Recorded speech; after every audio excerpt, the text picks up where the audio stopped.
നമസ്കാരം.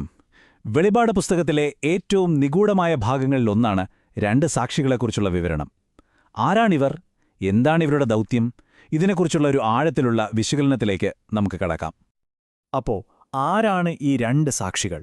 വെളിപാട് പുസ്തകത്തിലെ ഏറ്റവും വലിയൊരു മിസ്റ്ററിയാണിതല്ലേ? ഇതിനെക്കുറിച്ചുള്ള ഒരു പ്രത്യേക വ്യാഖ്യാനത്തിലേക്കാണ് നമ്മൾ ഇന്ന് കടക്കാൻ പോകുന്നത്.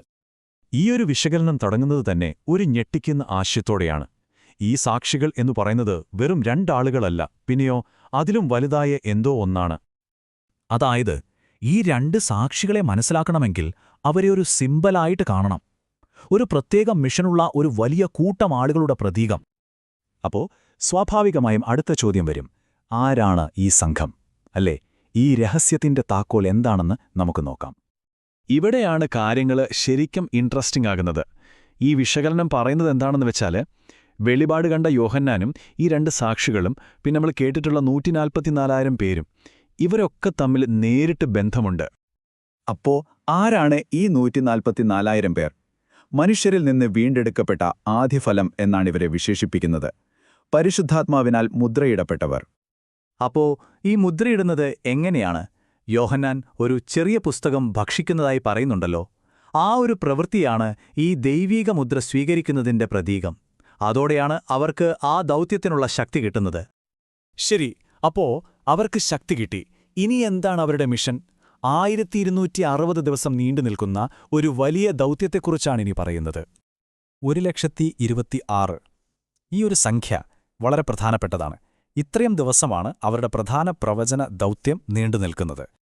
ഇനി നോക്കൂ, ഈ 1260 ദിവസമെന്നത് പലയിടത്തും പല രീതിയിലാണ് പറഞ്ഞിരിക്കുന്നത്. ചിലപ്പോൾ 42 മാസം എന്ന് കാണാം, അല്ലെങ്കിൽ ഒരു കാലം, കാലങ്ങൾ, അരക്കാലം എന്നൊക്കെ കാണാം. ഈ വ്യാഖ്യാനമനുസരിച്ച് ഇതെല്ലാം ഒരേ കാലയളവാണ്. സംഭവം ഒന്നുതന്നെ. അപ്പോൾ ഈ 1260 ദിവസങ്ങളിൽ എന്തൊക്കെയാണ് അവരുടെ പ്രധാന ജോലികൾ? 3 കാര്യങ്ങളാണ്. 1. നിത്യസുവിശേഷം പ്രസംഗിക്കണം, മൃഗത്തെ ആരാധിക്കുന്നതിനെതിരെ മുന്നറിയിപ്പ് കൊടുക്കണം. 2. സത്യസഭയെ, അതായത് വിശ്വാസികളെ എല്ലാ അപകടങ്ങളിൽ നിന്നും സംരക്ഷിക്കണം. 3. മൃഗത്തിന്റെ ശക്തികളെ തകർക്കണം. അതിനുള്ള അധികാരവും അവർക്കുണ്ട്. ഈ ദൗത്യം നടക്കുന്നത് ഒരു വലിയ പോർക്കളത്തിലാണ്. 2 പ്രതീകാത്മക രൂപങ്ങൾ തമ്മിലുള്ള ഒരു വലിയ പോരാട്ടം, അതായത് സ്ത്രീയും മൃഗവും തമ്മിൽ. ഇവിടെ 2 സഭകളെക്കുറിച്ചാണ് പറയുന്നത്. ഒന്ന്, സ്ത്രീ എന്ന് പറയുന്ന സത്യസഭ. അവൾ മരുഭൂമിയിൽ ദൈവത്താൽ സംരക്ഷിക്കപ്പെടുന്നു. ക്രിസ്തുവിന്റെ മണവാട്ടിയാണവൾ. മറുഭാഗത്തോ ബാബിലോൺ വേശ്യ എന്ന് വിളിക്കുന്ന വ്യാജസഭ. അവൾ മൃഗത്തിന്റെ പുറത്ത് സവാരി ചെയ്യുന്നു, വിശുദ്ധരെ ഉപദ്രവിക്കുന്നു. എന്തൊരു കോൺട്രാസ്റ്റാണെന്ന് നോക്കിക്കേ. അപ്പോ ഇവിടത്തെ പ്രധാനപ്പെട്ട പോയിന്റ് എന്താണെന്ന് വെച്ചാൽ, ഈ പോരാട്ടം സത്യവിശ്വാസികൾക്ക് നേരെയാണ്. ദൈവകൽപ്പനകൾ കാക്കുന്ന, യേശുവിന് സാക്ഷ്യം വഹിക്കുന്ന എല്ലാവർക്കും നേരെ. ഈ സമയത്താണ് നമ്മുടെ 2 സാക്ഷികൾ, അതായത് ആ 144,000 പേർ, അവരുടെ ശക്തരായ കാവൽക്കാരായി മാറുന്നത്. ശരി, ഈ പോരാട്ടമൊക്കെ എങ്ങനെയാണ് അവസാനിക്കുക? അതിനൊരു കൃത്യമായ ടൈം ലൈൻ ഈ വിശകലനം മുന്നോട്ട് വയ്ക്കുന്നുണ്ട്. അതിനെ അവസാനത്തെ ആഴ്ച എന്നാണ് പറയുന്നത്. ഈ ടൈം ലൈനിന് 2 ഭാഗങ്ങളുണ്ട്. ആദ്യത്തെ 1260 ദിവസം 2 സാക്ഷികൾ പ്രവചിക്കുന്നു. വിശുദ്ധർ വലിയ കഷ്ടപ്പാടുകളിലൂടെ കടന്നുപോകുന്നു. ആ കാലഘട്ടത്തിന്റെ അവസാനം സാക്ഷികൾ കൊല്ലപ്പെടുന്നു. 1-ാം പുനരുത്ഥാനം സംഭവിക്കുന്നു. അതിനുശേഷമുള്ള 1260 ദിവസം മൃഗത്തെ ആരാധിക്കുന്നവരുടെ മേൽ 7 മഹാവിപത്തുകൾ വരുന്നു.